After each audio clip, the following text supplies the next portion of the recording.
Waɗannan littattafai ya kamata mu karanta idan za mu yi jarrabawar JAMB? Wannan muhimmiyar tambaya ce, domin akwai abin da ake cewa recommended textbooks, ma'ana littattafai waɗanda idan aka karanta su ake ganin cewa suna zuwa daidai da tsarin tambayoyin da JAMB za ta yi. Darasin Turanci, akwai wani littafi da ake cewa The Invisible Teacher. Wani littafin na The Invisible Teacher littafi ne muhimmi da tambayoyi da dama daga harshen Turanci suke fitowa a cikin wannan littafi.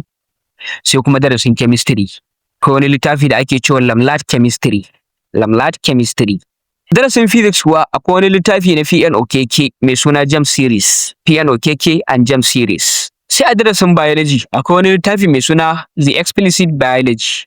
The Explicit Biology. Sai darasin Government akwai wani littafi da ake kira Comprehensive Government for Senior Secondary Schools. Wannan littafin ana yin tambayoyi da dama a darasin Government daga cikinsa. Sai kuma darasin Literature, ma'ana subject ɗin Literature. Wani littafi da ake kira da The Practical Guides on Literature. A Islamic kuwa ko CRS ana buƙatar ɗalibi ya karanta Alƙur'ani sannan kuma ya karanta Bible ga ɗaliban da za su yi ɓangaren CRS. Sannan kuma a karanta 40 hadisan a ƙara da shi. Wannan tambayoyi da dama suna fitowa daga cikinsu.